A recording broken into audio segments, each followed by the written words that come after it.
Church నుంచి వచ్చేటప్పుడు చిన్న వీడియో క్లిప్ తీసానండి. అది యాడ్ చేశాను వీడియోకి. ఈ క్లిప్ తర్వాత వీడియో కంటిన్యూషన్ ఉంటుందండి. తప్పకుండా వీడియో ఎండ్ వరకు చూసి సపోర్ట్ చేయండి. వీడియో చూస్తున్న ప్రతి ఒక్కరూ తప్పకుండా ఒక లైక్ ఇవ్వండి. మీరిచ్చే లైక్ అనేది నాకు ఎంకరేజ్మెంట్గా ఉంటుందండి. తప్పకుండా లైక్ చేయండి. ఓకే ఫ్రెండ్స్, వీడియో కంటిన్యూషన్ చూసేయండి. హాయ్ ఫ్రెండ్స్, అందరికీ హ్యాపీ క్రిస్టమస్.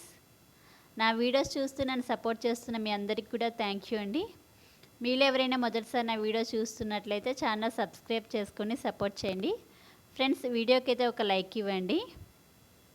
ఫ్రెండ్స్, బ్యాక్గ్రౌండ్ చూసి ఫెస్టివల్కి ఎక్కడికి వెళ్ళలేదా అని మీలో కొంతమందికి అనిపించవచ్చు. అవునండి, వెళ్ళలేకపోయాము. వెదర్ అంతా కూడా చాలా కూల్గా ఉందండి. బయట బైక్ మీద 2.5 hours 3 hours జర్నీ చేస్తూ వెళ్ళాలంటే పిల్లలతో రిస్క్ అని చెప్పేసి వెళ్ళలేకపోయామండి. ఫ్రెండ్స్, ఫెస్టివల్ రోజు కూడా ఇలా సాడ్ మూమెంట్స్ ఎందుకు పంచుకుంటున్నారు అని అనుకోకండి. ఒక మాట చెప్పాలనుకుంటున్నాను.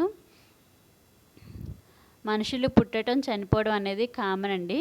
కానీ మన ఇంట్లో ఎవరైనా చనిపోతేనే ఆ పెయిన్ ఏంటనేది మనకి తెలిసిద్ది. బయట ఇంట్లో చనిపోతే, వేరే వాళ్ళు తెలిసిన వాళ్ళు చనిపోయినా మనకి తక్కువ.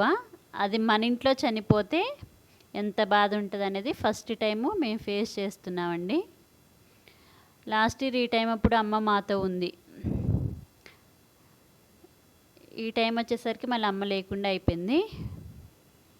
చనిపోయిన వాళ్ళకి ఎలా ఉంటుందేమో మనకి తెలియదు కానండి, ఇంకా బ్రతుకున్న వాళ్ళైతే చనిపోయిన వాళ్ళ గురించి ఆలోచించుకుంటూ అడుగడుగున వాళ్ళ జ్ఞాపకాలు మనకు గుర్తుకొస్తూనే ఉంటాయి. ఏదో ఒక టైంలో గుర్తుకొస్తూనే ఉంటారు, ఎంత బిజీగా ఉన్నా కూడా. నేను కూడా అదే ఫేస్ చేస్తున్నానండి అప్పటి నుంచి కూడా. ఎప్పుడన్నా కొద్దిగా రిలీఫ్ అవుదాం అని అమ్మ కాల్ చేస్తూ ఉంటా, మాట్లాడతా. మార్నింగ్ అయితే అమ్మతో మాట్లాడిన, నేను ఆటోమేటిక్ రికార్డ్ ఉంటుందండి, అమ్మతో మాట్లాడిన రికార్డ్స్ అన్నీ విన్నా. చాలా బాధేసింది. మళ్ళీ ఒక వైపు హ్యాపీ అనిపించింది, ఎందుకంటే అమ్మ మాట వినిపిస్తుంది. అమ్మ నాతో మాట్లాడినట్టే అనిపించింది అనమాట. చాలా హ్యాపీ కూడా అనిపించింది. ఓకే అండి, ఇంకా నేను ఈ క్రిస్టమస్ హ్యాపీ మూమెంట్లో మళ్ళీ ఇంత సాడ్గా మాట్లాడటం కూడా బాగోద్దు. ఓకే అండి, మీకు మీ కుటుంబ సభ్యులకు హ్యాపీ క్రిస్మస్ అండి. ఆ దేవుని దీవెనలు ఎల్లప్పుడూ మీతో ఉండాలని మనస్ఫూర్తిగా కోరుకుంటున్నాను. థ్యాంక్ యూ అండి. Bye bye.